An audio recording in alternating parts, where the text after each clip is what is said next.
It's 1942. Germany controls Europe from the Atlantic to the gates of Moscow. The Wehrmacht advanced within sight of the Kremlin in 1941 before Soviet counteroffensives drove them back. France, Poland, Yugoslavia, Greece, all crushed within weeks. U-boats are bleeding Allied convoys across the Atlantic. But now, Germany is locked in a war of attrition it can't win. The Eastern Front has stalled, millions of men tied down on a front stretching thousands of miles. So here's the question people asked then, and still ask now: what if Germany tried to invade the United States? This wasn't pure fantasy. German naval staff conducted theoretical assessments of transatlantic operations in 1940 to 41. They calculated distances, troop requirements, fleet composition. The conclusion appeared in a single line of a staff report: operationally infeasible. Not difficult, but infeasible. Here's the problem they faced. America sits 3,000 miles across an ocean Germany doesn't control, defended by a navy Germany can't match, backed by factories that outproduce the entire Axis combined. D-Day, the largest amphibious invasion in history, required 2 years of planning, complete air superiority, and 5,000 ships to cross 21 miles of water. Germany would need to cross the Atlantic against the US Navy, establish a beachhead on a hostile continent, and sustain supply lines while American factories buried them under steel. The math doesn't work. The logistics don't work. The strategy doesn't work. German planners knew this. But Hitler overruled his generals before: Norway, France, the Soviet Union. Willpower over logistics. What if he ordered the invasion anyway? Here's what happens when ideology meets the Atlantic Ocean. If you want to understand why some military operations aren't just difficult, but physically impossible, hit subscribe. This channel breaks down the logistics and systems that actually decide wars. Before Germany lands a single soldier on American soil, they have to cross the Atlantic Ocean. And they can't. In 1942, German U-boats are devastating Allied merchant shipping, hundreds of cargo vessels sunk, convoy routes disrupted. The Battle of the Atlantic is Germany's one effective naval strategy. But submarines don't transport armies. They sink isolated ships. They can't escort invasion fleets, can't provide air cover, can't fight organized naval task forces. And that's what's waiting in the Atlantic: the United States Navy. After Pearl Harbor, America still fields more capital ships than Germany built in the entire war. 13 battleships operational, with more under construction. At any given moment in 1942, at least 3 fleet carriers are at sea: Enterprise, Saratoga, and others rotating through repairs, each carrying 80 aircraft. Dozens of cruisers and over 100 destroyers. Germany has 2 operational battleships: Tirpitz, hiding in Norwegian fjords to avoid British bombers, and Scharnhorst, relegated to convoy raiding. No aircraft carriers. Graf Zeppelin construction was permanently halted in 1943, never to be completed. 3 heavy cruisers: Prinz Eugen, Admiral Hipper, and Admiral Scheer. 17 destroyers. The Kriegsmarine was never designed to control oceans. It was built for coastal defense and commerce raiding, not fleet actions against peer navies. Now imagine assembling an invasion fleet. Hundreds of troopships carrying millions of soldiers. Cargo vessels loaded with tanks, trucks, artillery, ammunition, fuel, food. Every ton of supplies for the entire campaign crossing an ocean the Americans control. The invasion fleet would stretch across hundreds of square miles of water, moving at the speed of the slowest cargo ship, maybe 10 knots. The crossing takes 2 weeks minimum, likely 3. For 2 weeks, this fleet is exposed, vulnerable, moving through hostile waters. US submarines track the convoy from the moment it leaves port. Carrier task forces position themselves along the route. Long-range patrol bombers relay coordinates. The fleet can't hide. It's too large, too slow, too visible. American carriers launch strikes. Dive bombers and torpedo planes hit transports loaded with troops and equipment. Submarines sink cargo ships carrying fuel and ammunition. Battleships shell survivors. The invasion fleet doesn't need to be completely destroyed. It just needs to be disrupted enough that surviving forces arrive scattered, undersupplied, and combat ineffective. And Germany has no way to defend the fleet. Land-based aircraft from Europe can't reach mid-Atlantic. Without carriers, there's no air cover. The U-boats that made the Atlantic dangerous for merchant ships are useless against organized naval task forces with destroyer escorts and air patrols. Even if some ships survive the crossing, there's another problem. Britain sits directly between Germany and America. Any invasion fleet sailing west has to pass through waters patrolled by the Royal Navy. Still one of the largest fleets in the world, now operating from bases Germany can't neutralize. British submarines, surface raiders, and bombers get a second chance to tear apart what the Americans missed. Germany couldn't invade Britain across 21 miles of the English Channel. Operation Sea Lion, the planned invasion of Britain, was cancelled because German planners knew they couldn't achieve air superiority over the Channel or protect invasion barges from the Royal Navy. If Germany can't cross 21 miles to invade an island, they're not crossing the Atlantic to invade a continent. The fleet never reaches America. Most of it sinks. The survivors scatter. The invasion fails before it begins. But let's say a miracle happens. Some ships make it through. German forces reach the American coast and establish a landing zone. Now, the real problems start.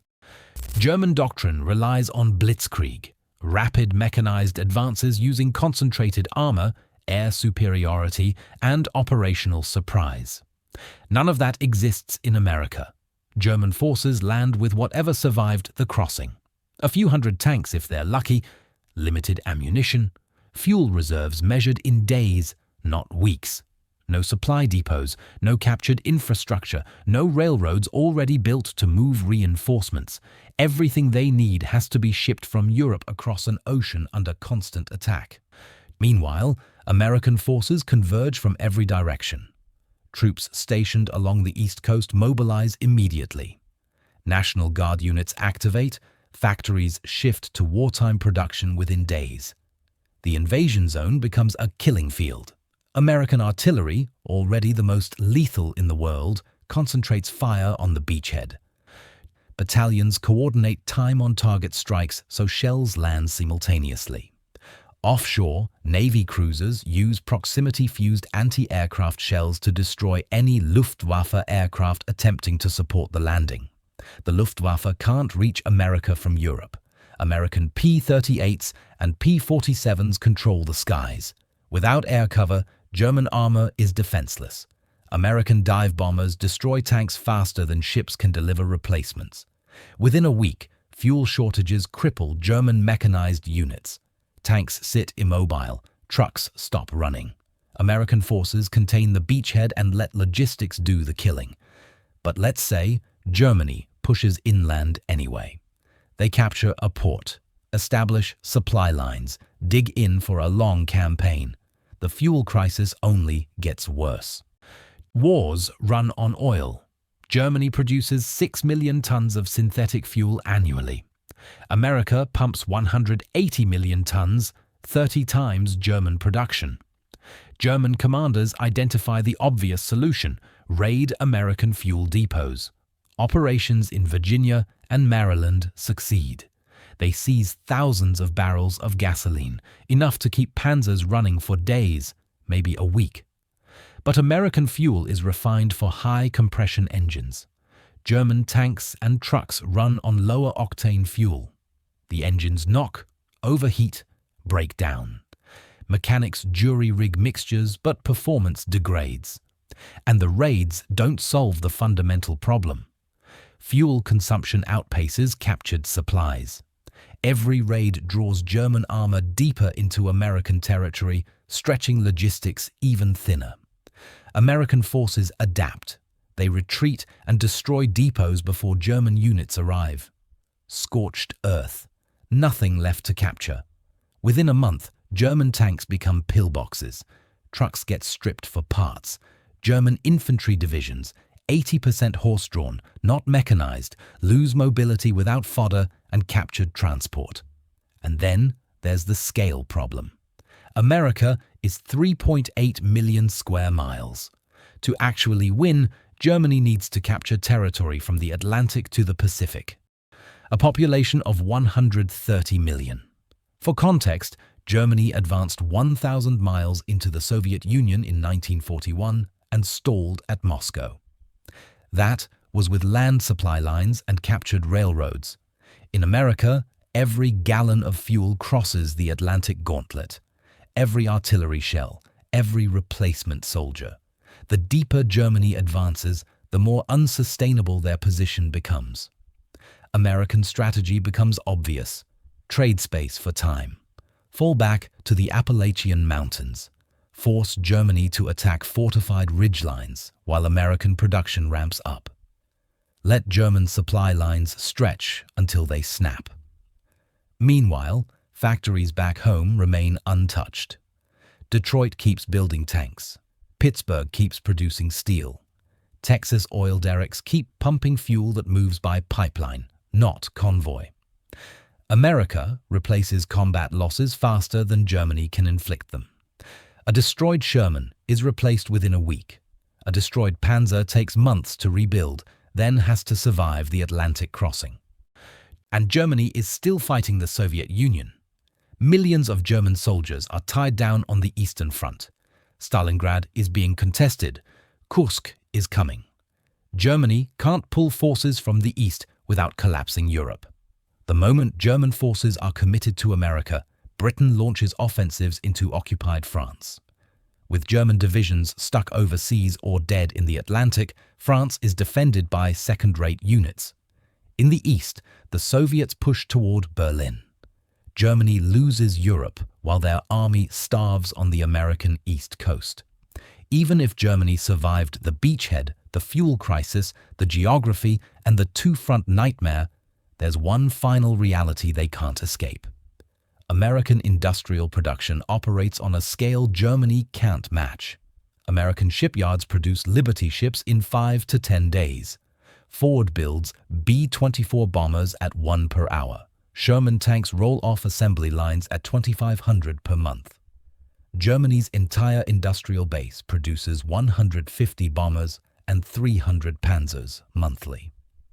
The production gap is a chasm. Every German soldier killed in America is gone forever. Every American soldier killed is replaced by 10 more from training camps across the country. Germany doesn't lose because their soldiers aren't good enough. They lose because industrial capacity determines modern war, and America's industrial capacity is untouchable. By late 1942, the invasion force, if any survived the Atlantic crossing, is cut off, immobile, and surrounded. No fuel, no supplies, no reinforcements, Europe collapsing behind them. The pocket surrenders or dies. The invasion doesn't just fail, it accelerates Germany's defeat. German military planners never seriously pursued an American invasion. Hitler's strategic vision focused on continental Europe, Lebensraum, living space in the East, conquering the Soviet Union for resources and the destruction of Bolshevism. That was the war Germany planned to fight. Invading America served no strategic purpose. Germany's war aims didn't require conquering the United States. They required controlling Europe and defeating the USSR before American industrial power could be brought to bear. Germany's actual strategy against America was defensive. Use U-boats to disrupt Atlantic shipping, delay American reinforcements reaching Europe, and hope Britain and the Soviet Union collapsed before American mobilization reached full capacity. That strategy failed. By 1943, Allied convoys were crossing the Atlantic safely. By 1944, millions of American troops were in Europe. By 1945, Germany was defeated. An actual invasion would have failed faster and more catastrophically. So, what if Germany invaded America? The invasion fleet sinks in the Atlantic before reaching the coast. If survivors land, they're surrounded and destroyed within weeks. Fuel runs out. Supplies stop. American production buries them.